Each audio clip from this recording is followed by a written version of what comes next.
चलिए बच्चों, आज हम क्लास 10th की एक्सरसाइज 1.3 करेंगे, जो कि बहुत ही अच्छी थ्योरम्स हैं।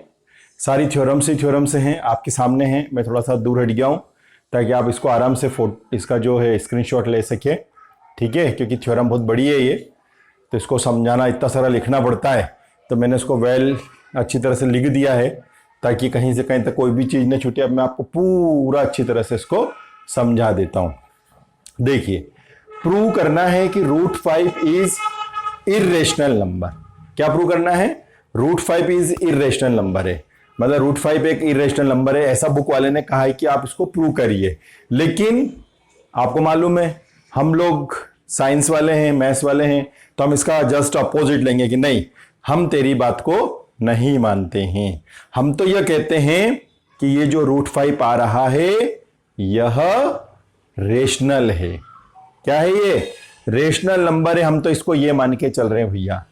तो उसने कहा ठीक है, तेरी इच्छा, जो कुछ भी मान ले। तो हम क्वेश्चन के अपोजिट मान रहे हैं। क्वेश्चन वाला बोल रहा है तेरे को प्रूव करना है √5 इर्रेशनल नंबर है, लेकिन हम अपोजिट ले रहे हैं और हम कह रहे हैं √5 तो एक रेशनल नंबर है।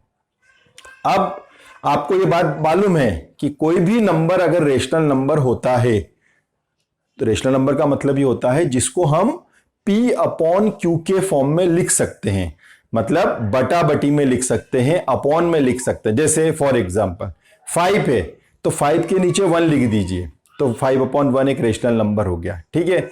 6/18 भी एक रेशनल नंबर हो गया, ठीक है।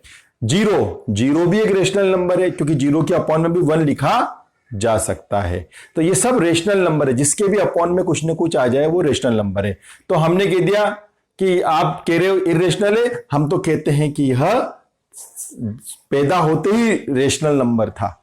तो अगर ये रेशनल नंबर था तो इसको A/B के रूप में लिख दिया गया है। अब AB का मतलब क्या है? इंटीजर। इंटीजर का मतलब यह है कि कोई भी, फॉर एग्जांपल जैसे कोई भी नंबर मैं आपके सामने ले लेता हूं।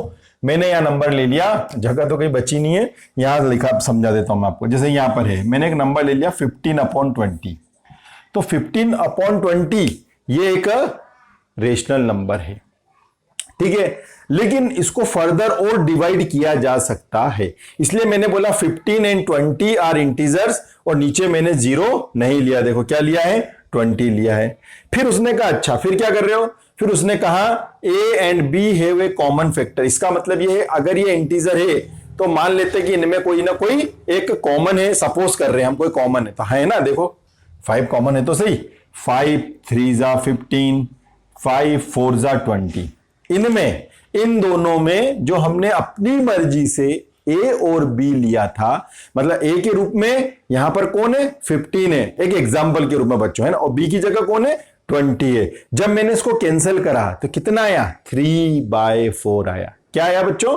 3/4। अब तो ये किसी से कैंसिल नहीं हो सकता। बताइए, क्या 3 की टेबल में 4 आता है?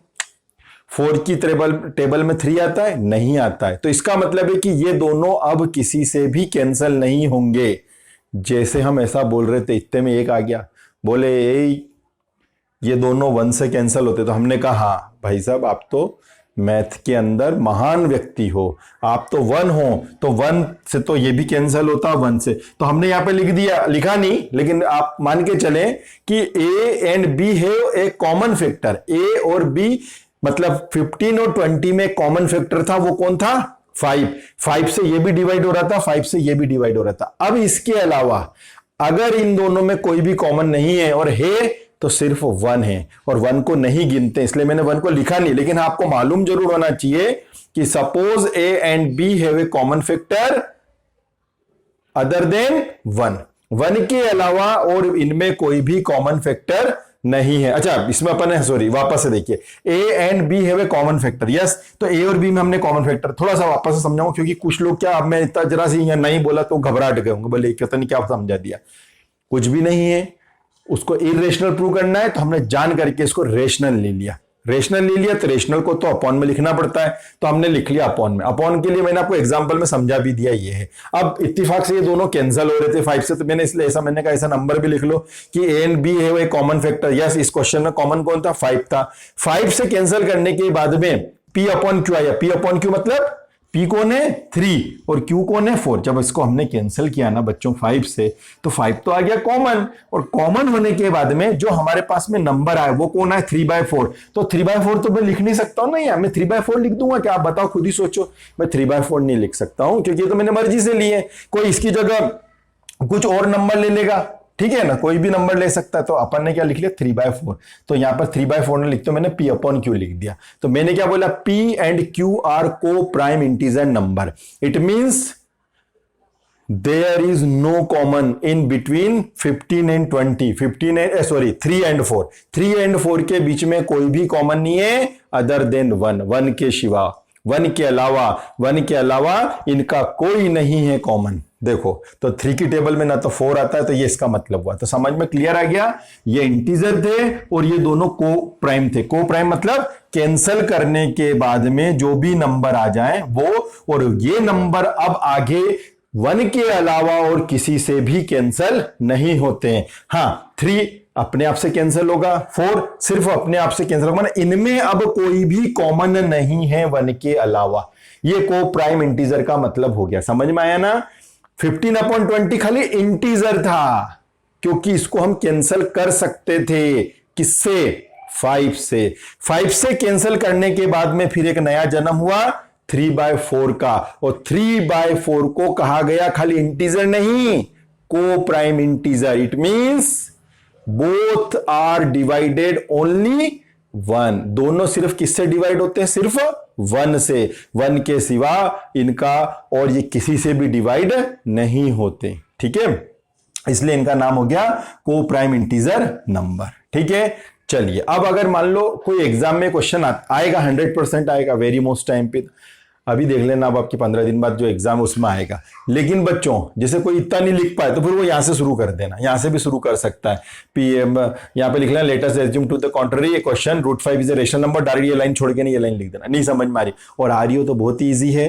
पहले हमने लिया इंटीजर, कैंसिल करने के बाद में लिया को प्राइम इंटीजर। बस चलो आगे बढ़ जाते हैं। बस इसके बाद तो सिंपल है, स्क्वायरिंग बोथ साइड, दोनों पक्षों का हमने स्क्वायर कर दिया। स्क्वायर करने के बाद में हम यहाँ आया, ठीक है, ये आ गया, इसको रूट स्क्वायर से रूट हट गया, ये आ गया।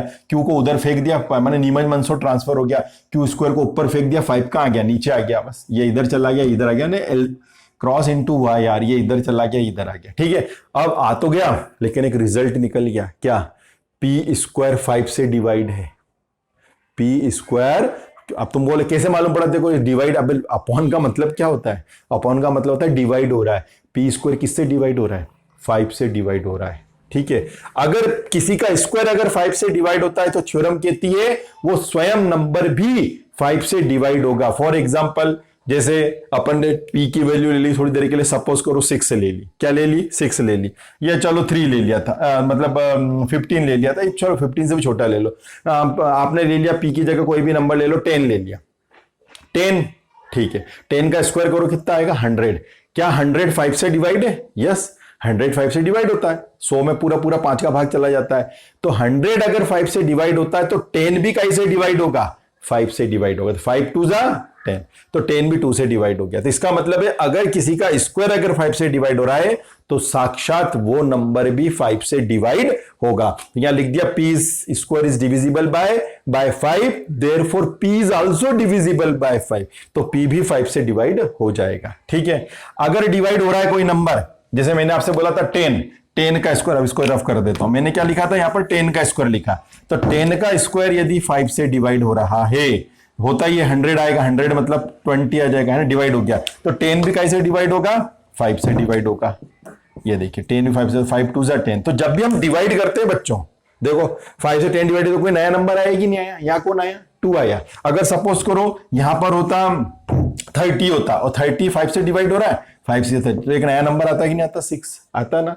तो जब भी कोई भी नंबर अगर 5 से डिवाइड होगा तो हर बार कुछ ना कुछ नया नंबर आएगा। तो मान लेते हैं मान लेते हैं कि ये जब p से 5 डिवाइड होता है तो एक नया नंबर आता है और उसका नाम है r। आपको मालूम है जब भी कोई डिवाइड होता है तो कुछ ना कुछ आएगा, जैसे 30 में 5 से डिवाइड करा तो 6 आया, 100 में 5 डिवाइड करोगे तो 20 आएगा, है ना, 10 से 5 डिवाइड करोगे तो 2 आएगा, कुछ ना कुछ तो आएगा। ऐसे ही जब हम डिवाइड करेंगे तो कुछ तो आएगा। तो क्या आ गया, मान लेते हैं r आ गया। सपोज देन p आल्सो, तो सो p जैसे हमने 5 में 5 का डिवाइड करा तो क्या आ गया, r आ गया। ठीक है, अब r आया तो 5 का इंटू r में कर दो तो कितना आ गया, 5r। तो p की वैल्यू क्या हो गई, 5r। This is the equation number first. ये बच्चों ये इक्वेशन नंबर फर्स्ट थी। इस p की वैल्यू उठा के यहां रख दो, यहां पे रख दो जल्दी से, p की जगह 5r रख दो। तो ये देखो मैंने p की जगह क्या रख दिया, 5r रख दिया। ये p की जगह 5r रखा, ऊपर स्क्वायर ऐसा कैसा 5 ऐसा कैसा, 5 का स्क्वायर कितना हो जाएगा 25। यहां पे मैं थोड़ा समझा देता हूं, देखो q स्क्वायर ऐसा कैसा, ये q स्क्वायर ऐसा कैसा, मैंने p की जगह क्या रखा 5r रख दिया, 5 का स्क्वायर 25, r का स्क्वायर एज इट इज, नीचे 5, 5 1 जा 5, 5 5 जा 25। तो q square is equal to कितना आ गया 5r square. q square is equal to 5r square, थोड़ा इधर देखना नीचे मत देखना, है ना। तो ये 5 का चला गया नीचे चला गया, क्योंकि इनटू में था नीचे चला गया, तो ये देखो नीचे आ गया, ये 5 का आ गया नीचे आ गया, ये नीचे आ गया। इसका मतलब क्या, q square is divisible by 5। q square किससे डिविजिबल हो रहा है, 5 से डिविजिबल हो रहा है, 5 से कट रहा है। अगर q स्क्वायर 5 से कट रहा है तो फिर q भी 5 से कैंसल होगा, q is also divisible bye 5। ठीक, यहां तक क्लियर हो गया। तो इसका मतलब क्या हुआ बच्चों, p भी 5 से डिवाइड हो रहा है और q भी 5 से डिवाइड हो रहा है, माने p and q both are divisible 5। p और q दोनों 5 से डिवाइड हो रहे। भैया ऊपर तो आप कह रहे थे कि p and q are co prime integer.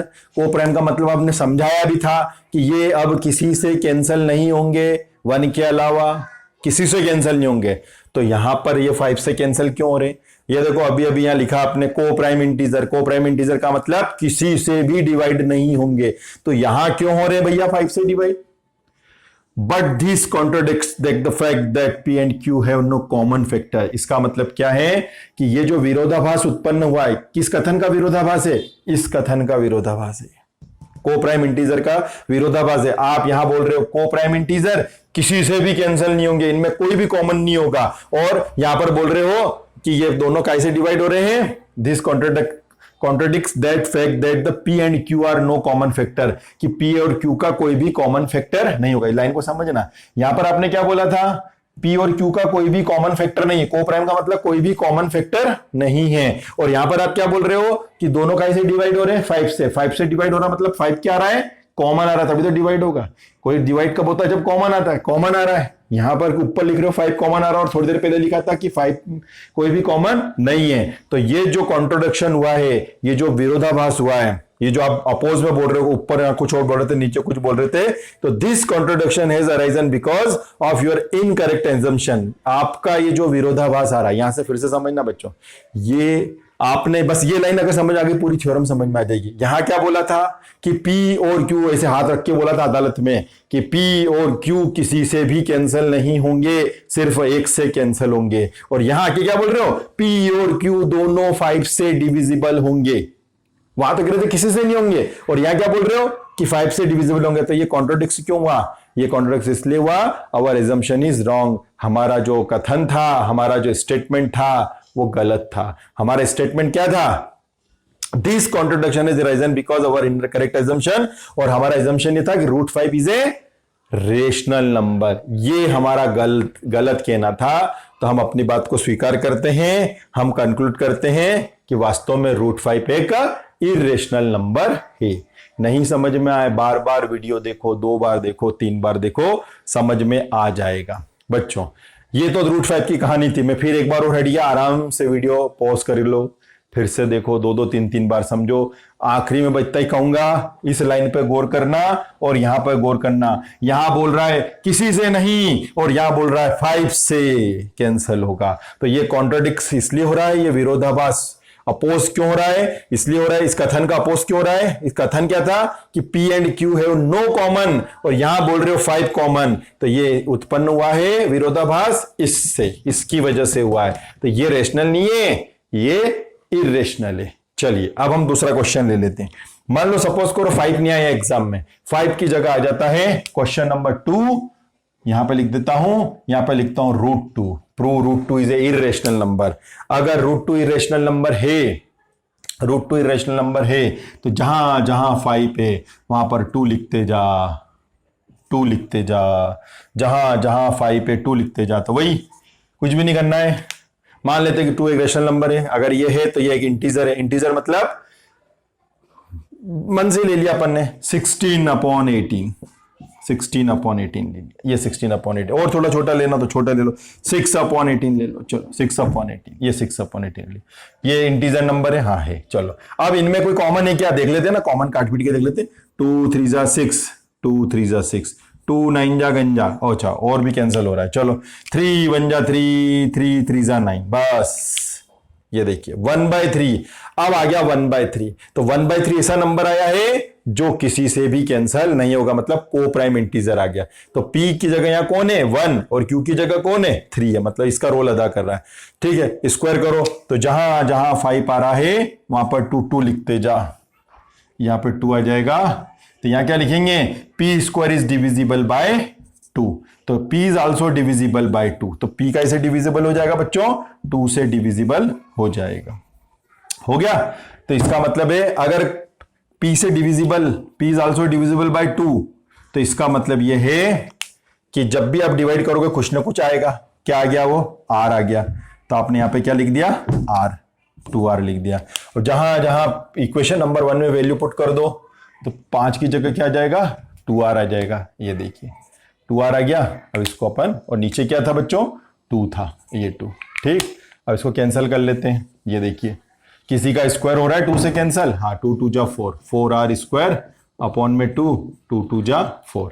तो Q² is equal to 2R square, इसलिए Q² इज अपॉन में 2। Q² इज डिविजिबल बाय 2, तो Q is also divisible by 2, ये भी हो जाएगा। But both are divisible by 2, दोनों 2 से डिवाइड हो रहे हैं। तो ये तो यहां तो आप कह रहे थे कि किसी से कोई कॉमन नहीं आएगा, और यहां कह रहे हो कि 2 से कैंसिल हो रहे हैं, मैंने 2 कॉमन आ रहा है। आपने ऊपर बोला था कि नो कॉमन फैक्टर, और यहां पर आ रहा है कॉमन, तो कॉन्ट्राडिक्ट क्यों हुआ, कॉन्ट्राडिक्शन अराइजन इसलिए उत्पन्न हुआ है क्योंकि यूर एजम्पशन इज इनकरेक्ट। तो आपका क्या था, √2 इज ए रेशनल। अब हम सिद्ध करते हैं कि √2 इज ए इरेशनल नंबर। तो बच्चों ये √2 का हो गया।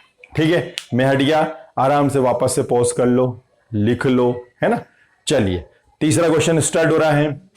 अब हमें प्रूव करना है कि √3 इज ए रेशनल नंबर। कहां गया ग्रीन पेन, √3 इज ए, यहां पर लिख लेते हैं √3 इज ए इरेशनल नंबर। अब √3 इज ए रेशनल कर, बस कुछ नहीं करना है, जहां जहां 2 आए वहां पर 3 लिख दो, ये 3 लिख दिया, है ना।